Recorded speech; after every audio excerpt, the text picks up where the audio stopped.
A Ana até comentou agora sobre essa questão. Eu, quando fiz meu mestrado, eu acabei fazendo meu mestrado em uso de inibidor de aromatase para mulheres com câncer de mama, e eu fazia estudo do osso com microtomografia óssea e com densitometria.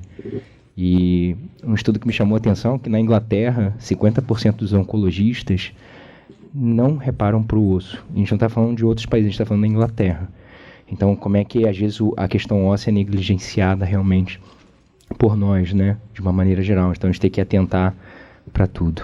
Alguém na plateia para perguntar? Oi, bom, primeiro eu queria parabenizar a todas, foi excelente esse bloco.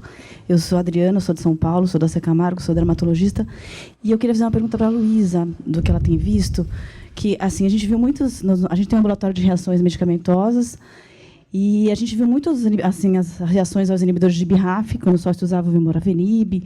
Agora, como existe a terapia combinada, as reações adversas às drogas cutâneas a gente tem visto bem menos, e eu tenho visto mais reações às imunoterapias. Eu queria saber se isso é o que você vê mais. E eu queria enfatizar o que você falou em relação ao prurido, né, esse prurido estendido, pensar em realmente em dermatoses autoimunes induzidas os pemfigoides. Nós tivemos casos de pemfigoide polioso que apareceu até após parada do tratamento, são eventos adversos mais tardios. E nós tivemos um caso grave de um eritema, de uma erupção liquenoide bolhosa, com acometimento acral, acometimento de mucosa, que se pensou até no pênfigo paraneoplásico, paciente com um câncer gástrico, que havia feito uso de imuno, já havia parado o tratamento. E fizemos esse diagnóstico, foi super difícil de ser feito, porque realmente ele fazia um descolamento grande, parecia uma lesão de pênfigo. E entramos com corticoide sistêmico que só melhorou com ciclosporina. Então, foi uma coisa que a gente quer até compartilhar, porque foi um caso muito difícil. Esse paciente ainda encontra assim, uso de ciclosporina, está diminuindo as doses, mas que é um quadro que a gente tem que pensar mesmo. Esse paciente estava internado, nós fomos chamados para falar, então é muito importante mesmo essa equipe multidisciplinar é fundamental, a discussão dos casos é fundamental, e é uma nova dermatologia, né? Assim, são eventos adversos que a gente nunca tinha visto, né? Esse paciente, para nós, foi um grande aprendizado. Parabéns a todas. Adriana, eu concordo com você que depois dessa terapia combinada, os efeitos da terapia-alvo diminuíram em relação aos efeitos cutâneos da imunoterapia, apesar que aquela paciente que eu mostrei, cheia de ceratose actínica, né, ela estava usando os dois, inibidor do BRAF, inibidor do MEK, e mesmo assim, volta e meia ela aparece cheia de lesão ceratósica, que volta e meia eu biopsio, porque a dermatoscopia não é tão diferente do SEC para a ceratose actínica nesse caso, tem círculo branco, você encontra vascularização, encontra tudo que você encontraria no SEC também, eu acabo biopsiando e vem, na maioria das vezes, vem ceratose actínica. Vejo também com paciente em estudo de terapia tríplice, né? Terapia-alvo mais imunoterapia. Também tenho visto bastante aumento do número de nevos, né? É muito comum. E, ao mesmo tempo, você vê aumentar o número de nevos, pacientes fazendo os dois, vê clareando também alguns outros. Então, vê os dois efeitos no mesmo paciente. E o vitiligo, né, que tem aparecido aí na maioria dos pacientes tratando a longo prazo. E a gente vê bastante também, e eu achei muito importante o que você falou em relação ao segmento dos nevos desses pacientes, que realmente a gente vê regressão. Esses nevos, às vezes, aparecem com derrame pigmentar, com pépine, é muito interessante, né? Você vê mesmo a regressão das lesões, e são pacientes de alto risco, independente da terapêutica que estejam fazendo, para ter um segundo melanoma. Então, é fundamental que esses pacientes sejam seguidos pelo dermatologista e que façam o mapeamento, né? A dermatoscopia. Isso é muito legal mesmo. A gente vai começar um estudo estudo prospectivo, para tentar ver as reações com o uso da imunoterapia, com o uso da terapia-alvo, para ver assim, as alterações dermatoscópicas. A Ju Casagrande, e uma aluna de mestrado dela, parece que vai começar a fazer lá na C, para a gente ver. Porque não existe, né? Principalmente com imunoterapia, a gente vê muito pouco de relato na literatura sobre essas alterações dos nevos, né? E novos melanomas nós tivemos com o inibidor de BRAF isolado, nós tivemos aparecimento de novos melanomas, de uns 3 casos lá na C também. Agora eu não vejo mais, porque realmente, né, o bloqueio da ativação paradoxal melhorou muito, né? É bem interessante. Alguém mais, gente? E você, Adriana, né? A gente estava comentando e fica batendo nessa tecla da multidisciplinaridade e tudo mais. E eu acho que agora tem uma coisa nova também, além do diagnóstico, né, que o dermatologista faz, do tratamento das toxicidades, da vigilância para eventualmente identificar um segundo primário.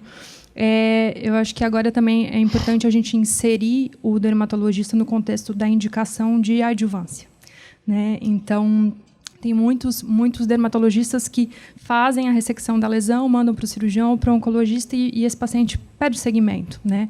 O problema é que eu acho que agora a gente tem que bater bastante na tecla, e isso é importante, né? Cada equipe, cada serviço, conversar bastante sobre isso, das indicações de adjuvância. Porque, às vezes, o dermatologista pode ser o responsável por dar aquele start, aquele clique, né? Porque, eventualmente, às vezes, o paciente vai ressecar a lesão primária com o cirurgião geral, que não está habituado com o tratamento do melanoma. Então, é importante que vocês tenham conhecimento também das indicações de tratamento. Antes, vocês voltavam para vocês mais quando tinha uma toxicidade, né? E agora, eu acho que esse negócio vai estar cada vez mais amarrado pelo conhecimento das indicações de adjuvância. Assim, a vantagem que eu tenho, que eu trabalho num centro, né, que tem já uma equipe assim, com cirurgião oncológico, com cirurgião plástico, com o dermatologista, e agora os oncologistas clínicos também vão atender conosco nos ambulatórios. Então, isso facilita bastante até essa discussão de tratamento. Então, o paciente ele fica rodando mesmo, e é fundamental, porque tem que ter mesmo, não tem como, cada um tem o seu papel, né? Isso é muito legal e é um aprendizado para todos, eu acho, né? E o que a Luísa falou, o maior beneficiado é o próprio paciente. Lá no INCA, paciente com melanoma, por mais que seja in situ, já foi retirado, né? Teoricamente, paciente com melanoma in situ está curado, nunca mais vai ter alta da dermatologia. Ele vai ser acompanhado ad eterno, porque, além de ter maior chance, né, de desenvolver um novo melanoma primário, né, a gente tem que também acompanhar os familiares e, enfim, toda essa orientação que é muito importante. Eu acho que o melanoma ele abriu esse espaço da dermatologia na oncologia, né? Mas, hoje em dia, às vezes, no consultório eu tenho mais dificuldade com outros tumores e outras drogas, porque a gente tem menos contato. Então, como a gente é dermatologista, a gente tem mais contato à imunoterapia para melanoma, agora para o SEC, né? Mas, no dia a dia do manejo, às vezes, tumor gastrointestinal, o regorafenib. Eu tenho muita dificuldade, porque esses pacientes não evoluem tão bem da pele. A gente não consigo controlar ainda tão bem quanto consegue controlar. E aí eu não sei qual a opinião de vocês. Aí eu queria ouvir da Flora, a Luísa.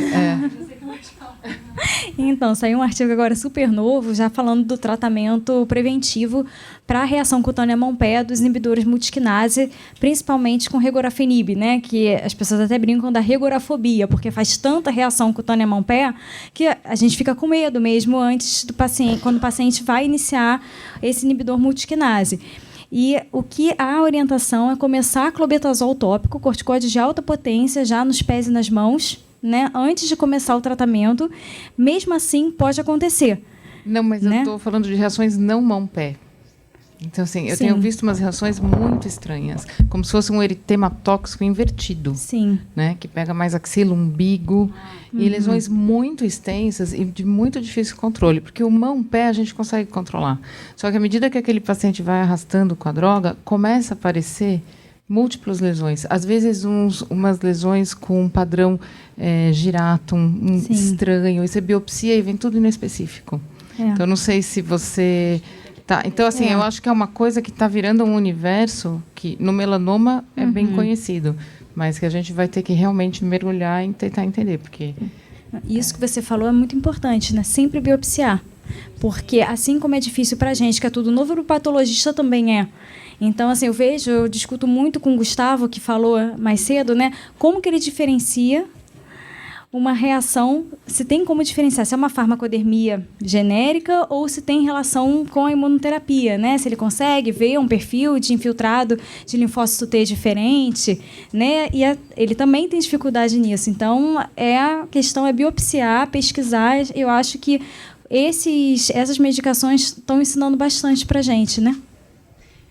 E falando em relação à imunoterapia também, pensar sempre em outras drogas, né? Porque às vezes acham que é o anti-PD1, o ipilimumab, o paciente tomou um antibiótico e foi o desencadeante do exantema. Aí o oncologista perguntar, posso continuar, não posso continuar? Não, pode continuar. Isso daí eu já tive paciente que tomou cipro para infecção urinária e foi um exantema devido ao cipro. Tomou o corticóide, melhorou, deu continuidade ao tratamento, né? Muito importante. A verdade é que esses imunobiológicos, em geral, a gente está aprendendo ainda também. A gente ainda está na curva de aprendizado, né? Mais cedo eu apresentei um caso na sessão de TGI que teve toxicidade cutânea, aquele paciente com panitumumab, que eu gritei Luísa, né? Quando ele entrou na sala. Então, assim, essas coisas a gente está aprendendo a lidar também. A gente também está na curva de aprendizado nas outras drogas. Mas eu acho que a gente tem um ouro na mão, assim, que é estar dentro de instituições. Então, no INCA, por exemplo, a gente tem um ambulatório, né, Luísa, achei até que você ia falar disso, que é o que a gente chama de ECA-QT, que é o ambulatório de efeitos colaterais em geral, de toxicidades e de tratamentos oncológicos. Então, não só imuno, não só terapia-alvo, mas xeloda, né, os imunobiológicos e tudo mais, porque é a gente que vai gerar esse conhecimento, né, daqui para frente. Então, tem que aproveitar quem tem a sorte de estar dentro de uma instituição e discutir esses casos e conduzir e ver a evolução, porque às vezes você manda e perde o segmento do paciente, né? Então, a gente tem essa oportunidade.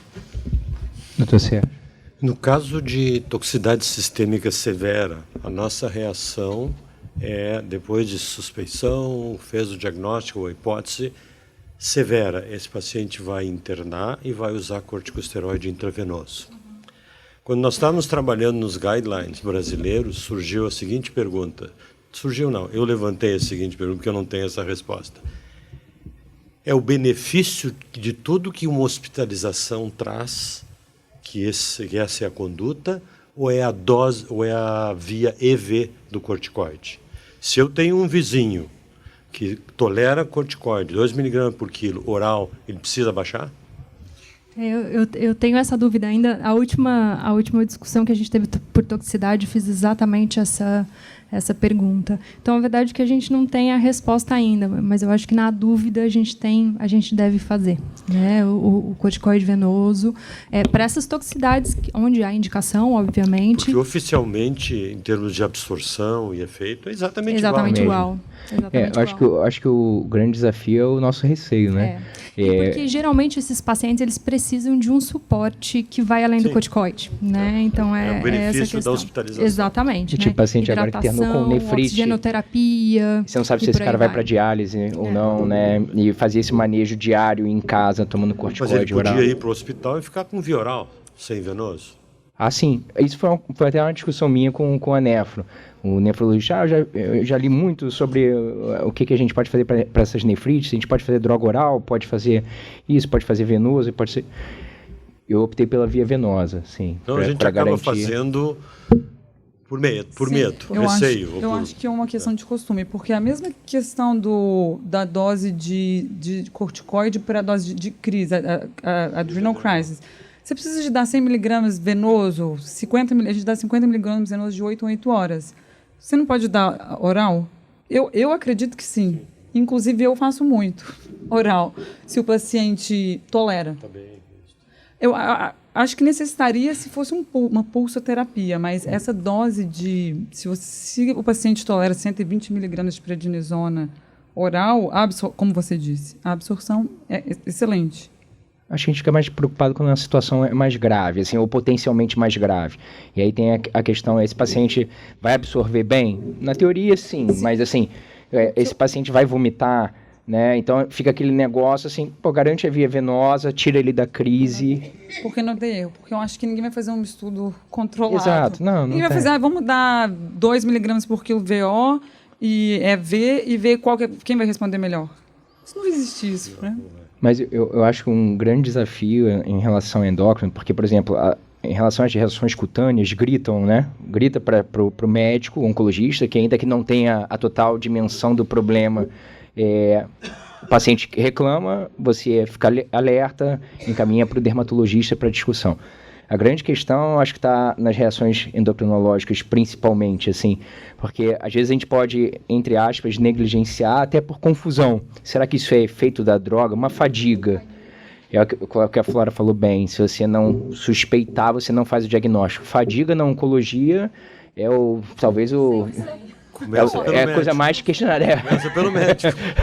Não, Todo mundo se queixa de fadiga. É a droga, é a doença, é multifatorial, né? Então, assim, é uma coisa que a gente tem que pensar. E é uma coisa que muitas vezes sai do nosso domínio, né? Assim, principalmente da gente que está ali no dia a dia. Então, quando fica mais complexo o problema, tem que suspeitar e tem que encaminhar. Tem que pedir esse apoio. Vou perguntar para a Ana uma outra pergunta. O hipertiroidismo, que eventualmente ou quase sempre vai levar ao hipotiroidismo, como efeito colateral severo, associado a anticorpos, ele não está descrito em nenhum momento que eu tenha lido oftalmopatia. É por tempo ou porque é outro mecanismo, será, da doença de Graves? sim, é porque é outro mecanismo. Porque o hipertiroidismo mais comum na toxicidade da imunoterapia não é o hipertiroidismo, é a tireotoxicose da tiroidite. A liberação. São duas coisas. Hipertiroidismo é quando a tireoide está funcionando mais do que devia, e aí produz muito hormônio. A tiroidite não, é a liberação do hormônio que está estocado.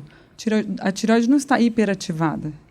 É isso mesmo, é uma agressão à tireoide, por isso que é tão rápido. É uma agressão à tireoide, aí tem um extravasamento do hormônio tiroidiano, e aí você vê 3 semanas depois, 4 semanas depois, hipotiroidismo. Porque o Graves é diferente. O Graves, você não vai ter um Graves que daqui 4 semanas vai evoluir para hipotiroidismo. Não, vai ficar Graves 1 ano, e aí vai ter oftalmopatia. Existem casos de Graves, mas são mais raros. Por isso que você não vê o olho acometido. Alguém mais, gente? Alguma outra pergunta? Então, posso ser errado, doutor Sérgio? Então, vou agradecer a vocês todos mais uma vez aí pela gentileza de participar aqui conosco do congresso, a vocês todos também por terem vindo aqui nesse sábado, ficar até essa hora aqui conosco, prazer enorme. Agradecer aqui meu agradecimento público ao doutor Sérgio, nosso professor aí, que tanto generosamente me ajudou, participou, obviamente, prioritariamente na organização e me ajudou e auxiliou também aí na minha parte. E, mais uma vez, muito obrigado. Até o próximo ano, se Deus quiser.